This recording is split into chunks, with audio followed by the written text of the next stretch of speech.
Good afternoon, students. Good afternoon. So I want to talk about the skin as one of the organs that helps in regulating internal environment. Previously, we have talked about other organs like the kidney, the liver. So now we're talking about the skin as organ that helps regulate the internal environment, which we also call homeostasis. Now, these are the key vocabulary. What do you have on the board? Skin, epidermis, and dermis. These are the words that are associated with what the skin needs. Anybody have the word? David? The skin is an organ that covers almost everything. The skin is an organ that covers the whole body of an organism. So which organism what examples of organism do you know what that is and has the skin as an organ? Vertebrates. Okay. Okay, if you say vertebrate, does fish have skin? So they have a kind of covering. Okay, epidermis, dermis.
Quantified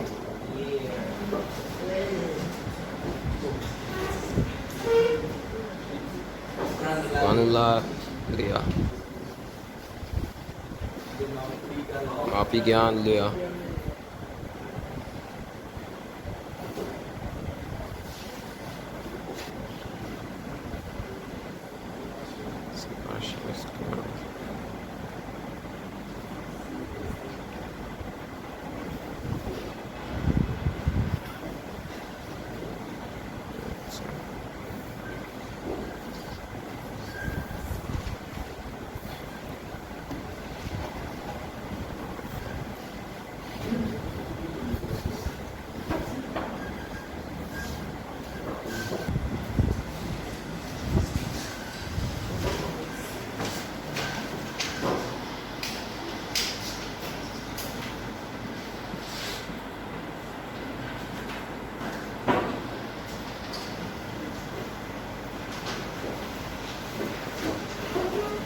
So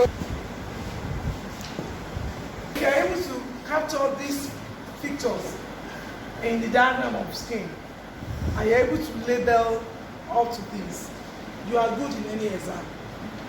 That is it.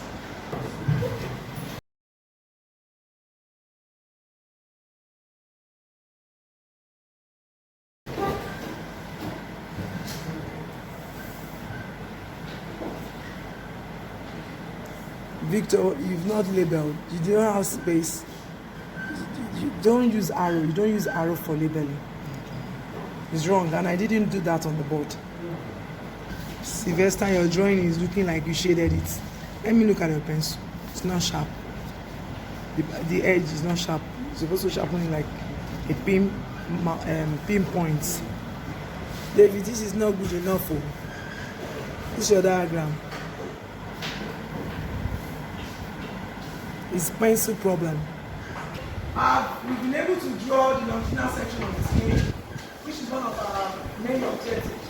Now, what are the functions of the skin? Before we look at the overall function of the skin, let's take a look at the structure of the skin and some key features in the structure of the skin. We have sweat gland. What's the function? What role does sweat gland play in this mammalian skin or human skin?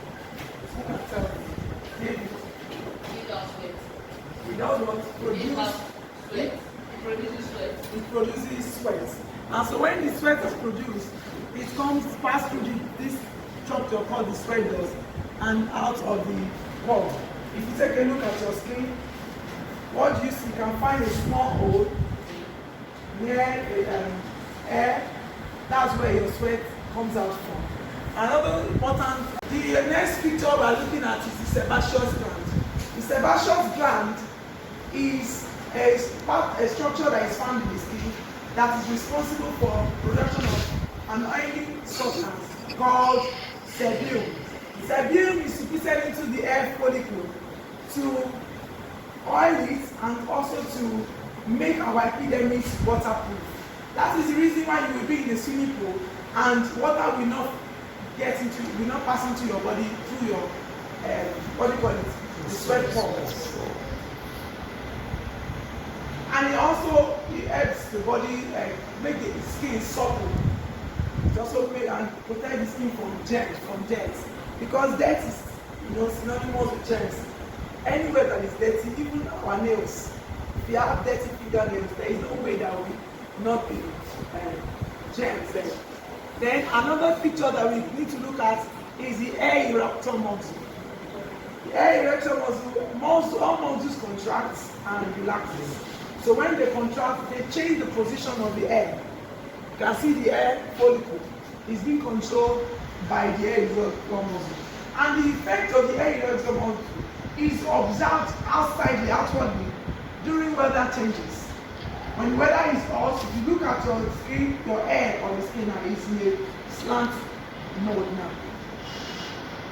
But when it is standing erect, that means the weather is cold.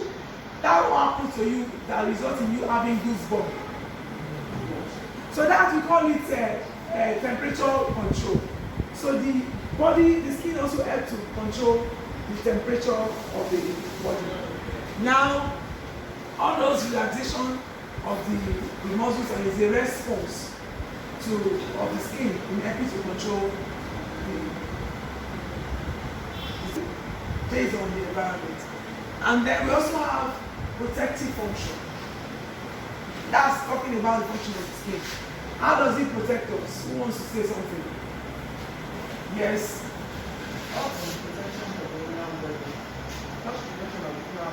How does it do that? Yes, the skin protects the internal organs, and it's actually the largest organ of the body.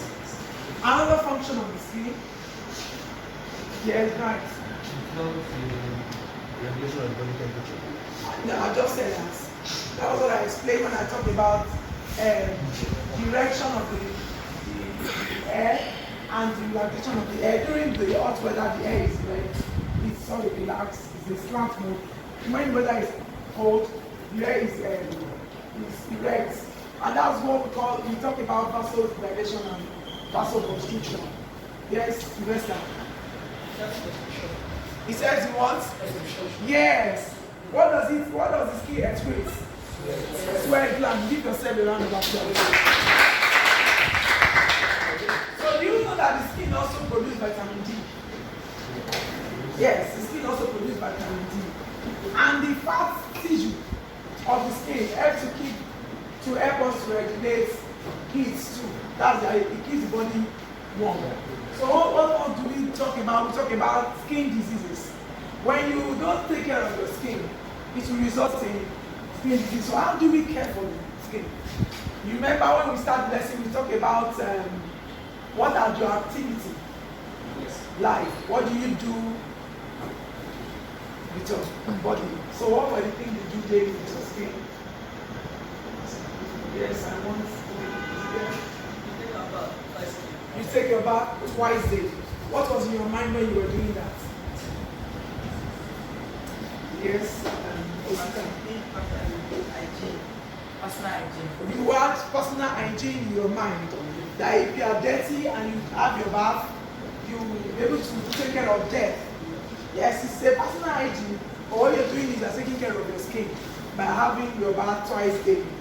Because you go out in the morning and you get dirty, and we know that dirt and germs, they live together. So what are the other way you care for your skin? Eating balanced diet. A lot of diseases will be taken care of if our meals are balanced. If you have all the classes of food represented in the right amount, in the right quantity in our meal, a lot of diseases, you find that when you look at two different people that are malnourished, you can easily tell from their skin. They will lose the glow. The skin will not be glowing, it will be, they'll be looking shabby, they'll be looking unkempt. So, other function of the skin. Yes. Regular exercise. Yes, sorry, other care, cell function, sorry. When you do regular exercise, it helps to keep the skin, take care of the skin, because regular exercise makes you to sweat. And when you sweat, you're helping the activity of the skin. And it also helps the skin to, be healthy.